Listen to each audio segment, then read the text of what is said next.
Hello everyone, welcome to Health Analytics Asia. Today we have with us Suvam Pal, an international journalist based in Beijing, China, for close to 5 years now. He writes for a number of media houses, most notably China's state-owned CGTN, China Global Television Network. Suvam has seen and reported the pandemic from the ground, from the days of initial news through the worst of peaks, the restrictions, the measures, the countermeasures. He has been right in the mix of things. Here's an insider's view of China during the pandemic and after through the eyes of a journalist. Welcome to Health Analytics Asia, Suvam. Right. Let's begin with the present right now. In your view, is the worst over for China or is it still not out of the woods? I would say like the worst is over for the time being. Although China has they have implemented certain strict regulations because there were some sporadic cluster breakouts in different parts of China. But right from the beginning, China's approach has been like they just didn't want to leave any stone unturned. So that's the main reason they have kind of tightened the news around the virus at this moment. Initially, they tasted success, but the last few months, with the onset of winter, there were several cases in different parts of China.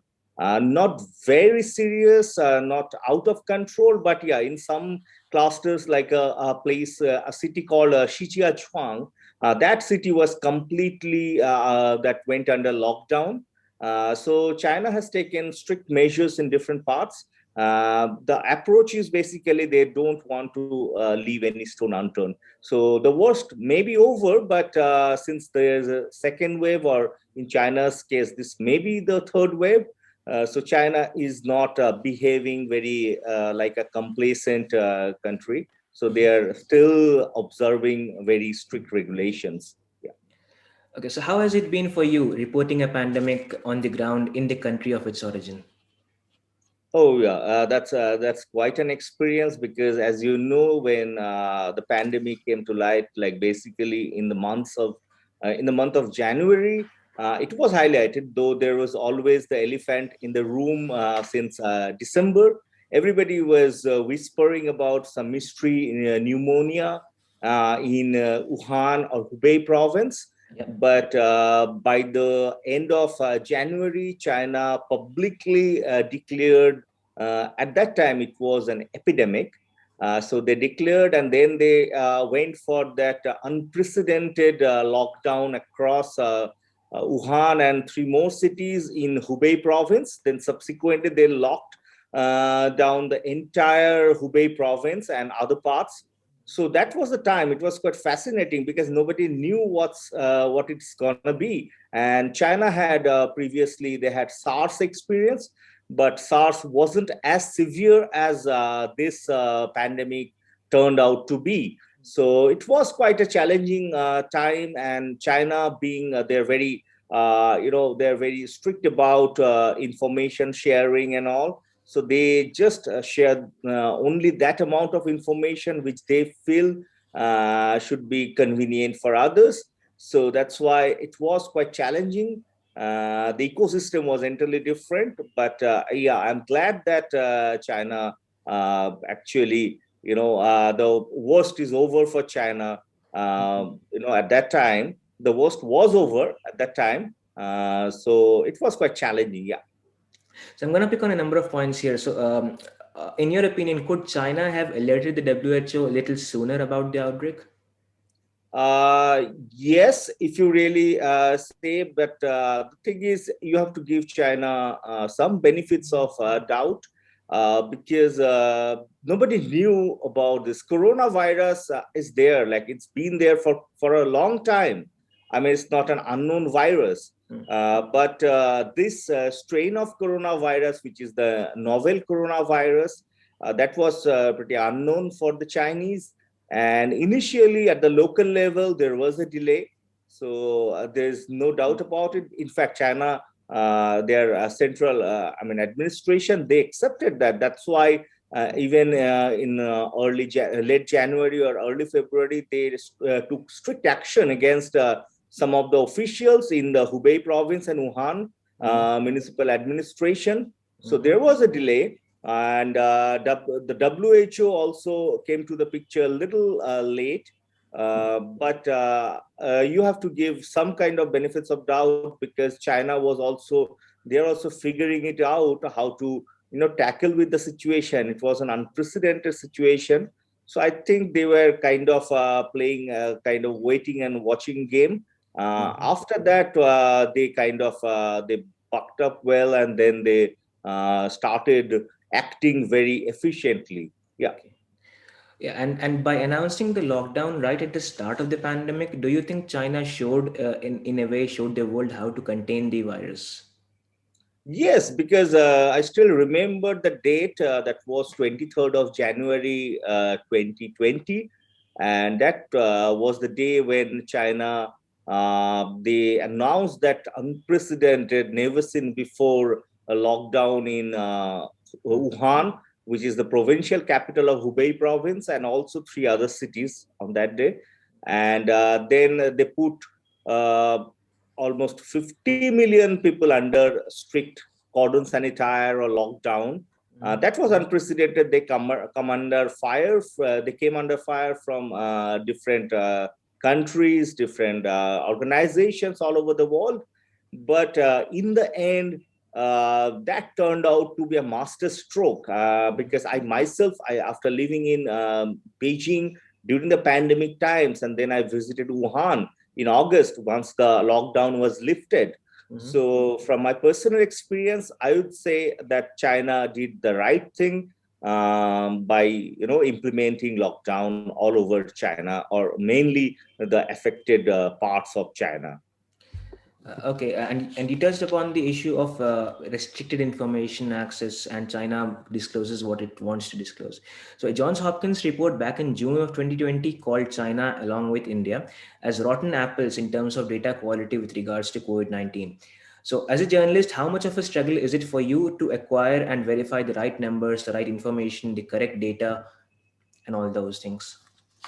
See, I mean, basically, on this part, I would say like it's very difficult. It's not so easy, because both India and China, like one country has got a population size of like 1.3 billion, and China has got 1.4 billion people. And it's a vast country. You have so many nooks and crannies in the country.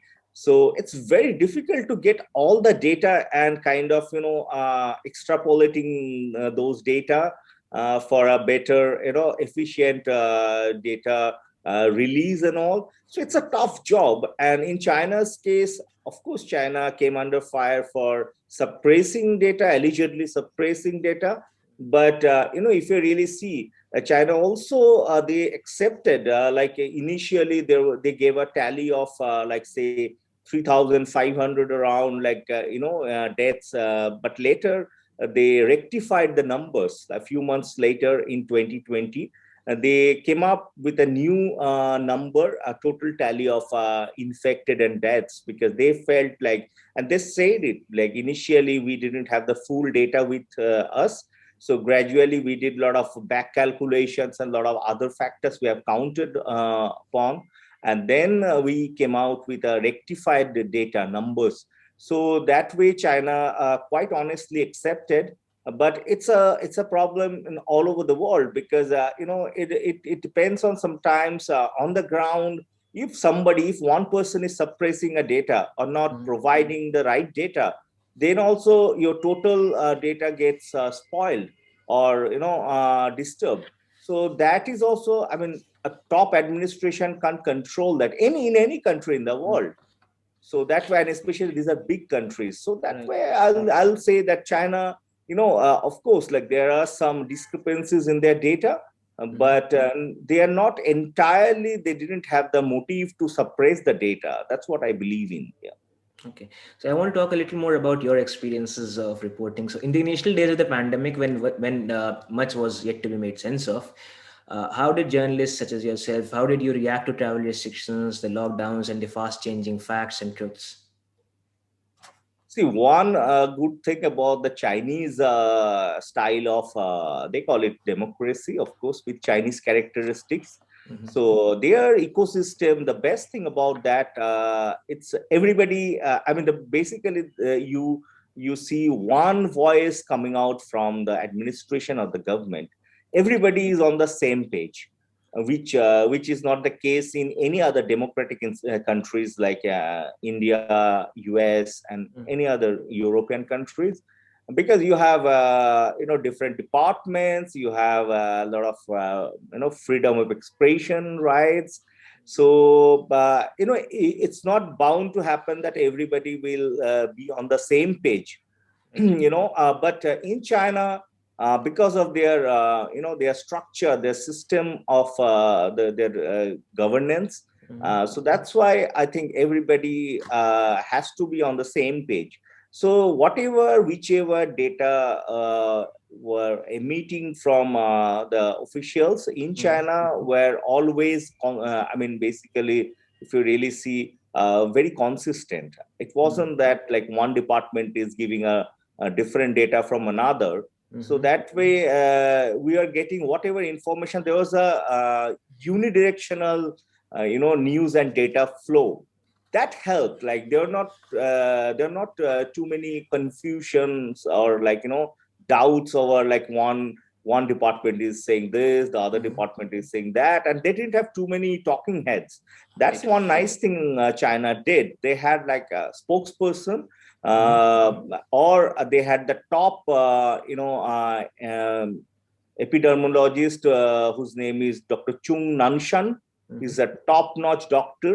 So most of the important announcements, medical announcements or health announcements, were made by this one person, or only a few handful of persons. They were talking. So that way there are not too much room for confusion.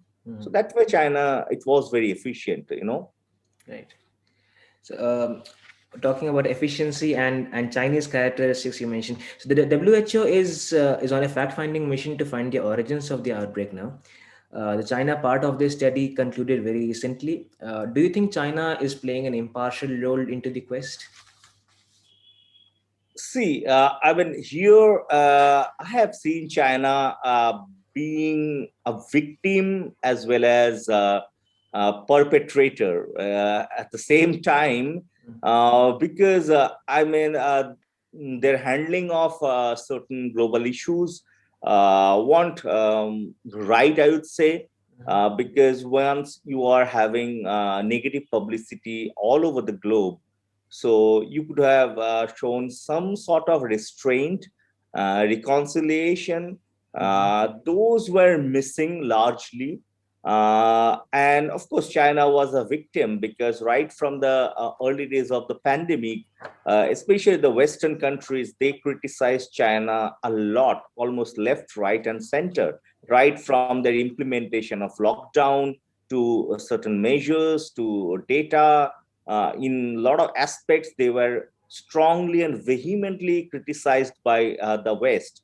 So China was a victim, but at the same time, their publicity wasn't up to the mark. Because I can give you some examples. Like once the West started calling China, especially Trump started calling this virus China virus, and they came under fire for being the epicenter of the pandemic.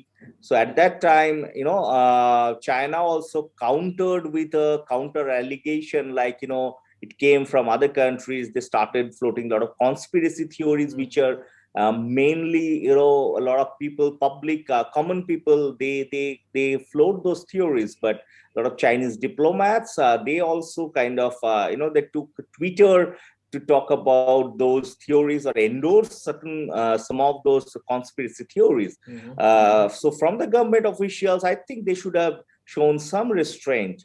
Of course, they had every rights to they had every right to counter against those allegations leveled against them.